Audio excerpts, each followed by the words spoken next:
Good morning, boys and girls. We're getting ready to start our center rotations this morning, and I want you to take a look up here. There's going to be 2 rotations today, so you'll see your name once at the top and once in the second center.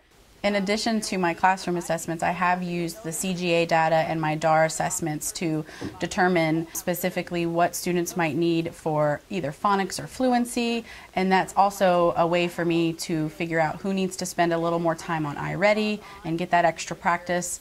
And I constantly am looking at those numbers for every single center for every single day. I always have that folder there ready to pull out and see, okay, this is what they did on this assessment recently, but let's also see where they're lacking on these other tests so that it can constantly change and they're getting everything that they need, not just 1 or 2 areas a week.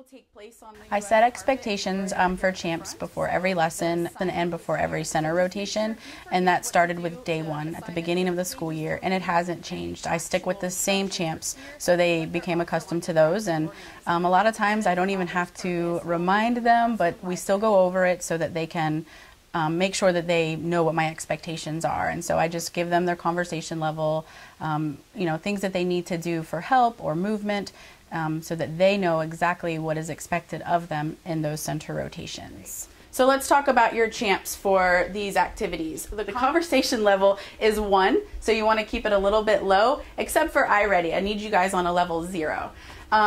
Then for help. If you need help for anything, usually you have all of your materials right there with you. So if you do find that you need help, you just need to ask a couple partners around you, and if they cannot help you and you really get stuck, then you may raise your hand and ask Miss Wells. But remember that I'll be working with the group, so I'm going to ask that you don't walk over and interrupt our session. The activity is listed here for you, so you'll just need to make sure that for whatever activity it is that you're doing, you look here if you forget what it is that you need to do. Movement. I would like for you to stay in your center. Unless you have permission and you've gone through those steps to ask for help and you haven't gotten it and you then ask me for permission to get up, you should be staying in your spot. You shouldn't be moving. And then for participation, it looks like you are following all of our champs' expectations. Your conversation level is followed and we will be successful.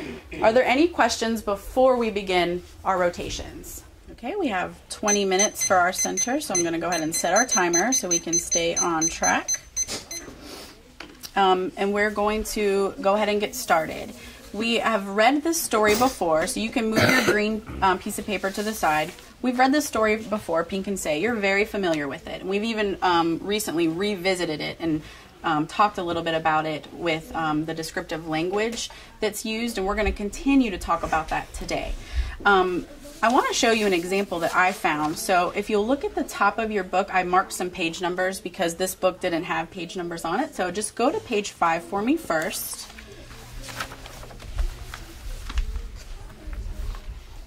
And I wanted to show you an example that I found of descriptive language.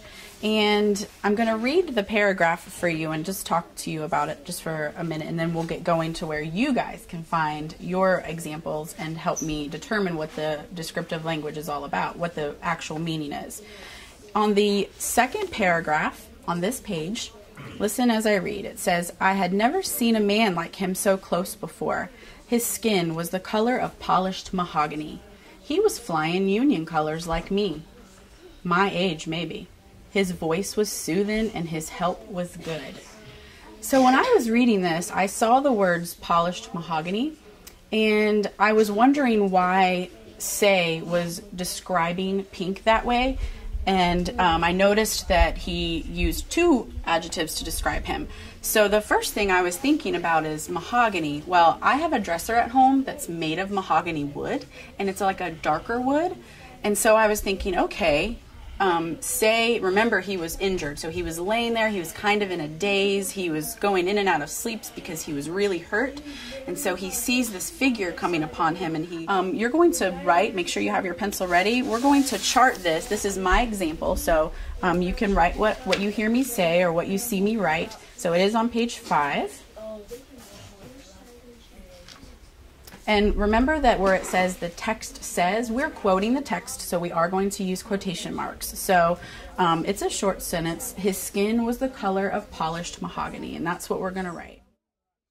The teacher-led center today was created based specifically on the data from last week's assessment. This was something that several students struggled in, descriptive language, and just talking about imagery and mood and figurative language. They really struggled with that. And so I wanted to make sure that I pulled something that was a familiar text with them, that did have a lot of examples of descriptive language. So that was the first step, is finding out who needed assistance with that. Once they were here, I set it up as a gradual release. We started slowly. We did a couple of examples. Eventually the students could identify examples within the text and then share with me what that actually meant. So now we have to write what it actually means. So can you retell me what I said, what I thought it meant? You probably thought it meant like your dresser. It's like it probably means like a darker wood. Okay. Like he's describing them as, like he's picturing a piece of wood. Okay. And he's looking at pink, and he's like, in his mind, he's like putting it up to pink, and it's the same color as pink. This war has to be one, or this sickness that has taken this hand will never stop. Come right back from me where it says mother. This, you said this war has to be one, or this sickness that has taken this, what word was this? This land. Land, because remember it was throughout the United States. So now I want you to stop there, and I want you ladies to think about when Pink says this sickness that has taken the land. This is a piece of language that is descriptive, but I want to figure out, what does it actually mean? Can you just think about that for just, what do you think, Kiara? Slavery. You think he's referring to slavery? All right. Are there any other places in our text that would give us some details that could let us know that Pink is referring to slavery? You can scan back in the text if you like. There might be an image that strikes you and you're like, oh, that tells me it is. What do you think, Adriana? I think it's this place that he's talking about. Okay, this place. So do you remember what that place was? Pink's mother was a slave in that place, and then it burnt down. Right. What kind of mood do you think that this sets? Sad. A pretty sad one. I mean, I'm thinking about these two friends who found each other and helped each other, and there's another feeling, and I'm going to ask you this: how does the author create a mood of hopelessness on this page? Think about what it means to be hopeful, but then have no hope. How does he create that mood on this page, or she create the mood on this page? What are some clues in the text to let me know that they are hopeless at this point in time? Faith. Well, I watched tears fill his eyes and cleaved my hand to his until they wrenched us apart. Okay, so how did you know that was a feeling of hopelessness? Because it says I watched tears. Okay, so he could see that his friend was sad. While students are at my teacher-led center and they're having think time, or they are writing answers down on their graphic organizers, I usually take a minute to jot down observation notes on those students, and that's going to help me plan what I need to work on with those particular students the next time that we meet. And for example, if a student is struggling with multiple meaning words in that teacher-led center, I can just make a quick note of that, very quick note, and then that's something to remind me later on the next time that we meet. That's something I can plan for that student. Okay. All right, ladies, I'm actually going to ask you you can close over your text, your stories, and leave them here on the table. I'm going to collect your green papers because I want to go back and read what you wrote for your examples when you thought of the descriptive language on your own. And just make sure that you have a good understanding of the language that we discussed today.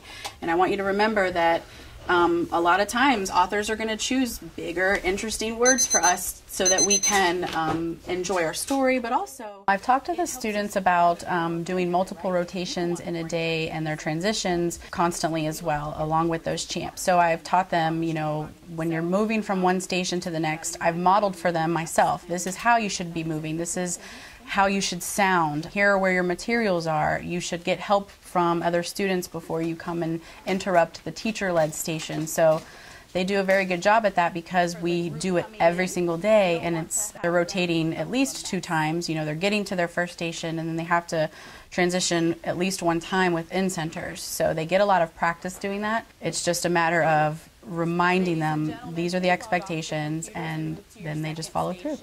Sedimentary rocks. Sedimentary rocks form when layers of sediment settle on top of one another and harden. Sediments are made up of soil, shells, bits of rock, and dead plant and animal matter. Conversation within the center rotations was modeled at the very beginning of the year. I would model it. I would bring the whole class to the carpet area and I would have conversations with students and then give them my expectations of how to reply back to each other. We've talked a lot about accountable talk. They have a resource that they can go to if they forget how to start a question or answer a question, but they're very familiar with that now. We talk a lot about how to give respect to speakers while they're speaking. I think throughout this story, they've been talking about how they've been formed and what they look like and how they start out with. The students have responded well to iReady. Very engaging, so they enjoy doing the activities. But another great thing about iReady is that it's an additional piece of data that I can use. It's supplementary, so when I have a student in my teacher-led center who might be struggling with something like multisyllabic words, I can make sure that that is something that's being covered. It's also a way to help scaffold for the students to be able to move up to that next level of text. So, next question says, what is most likely the author's purpose for writing the section called Buying Apps Without Permission? So let's go back to that.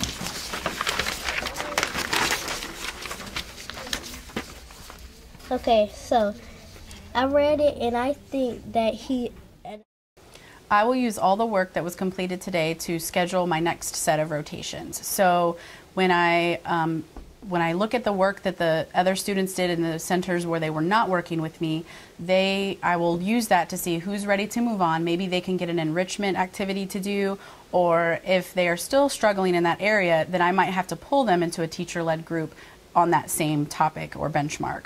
And then anyone who is ready to move on, I'll find something using data that they might need to work on, or again, they might have to come back and work on that a little bit further. The students do know that I am monitoring what is going on. It is not in any way, shape, or form busy work. I keep track of everything. I keep everything that they do, and I come back to them and say, this is how this went, and I have discussions with them on what they're doing on specific benchmarks. And they're keeping track of the objectives that we learn, and they are told what their weaknesses and strengths are, so they know what they have to work on.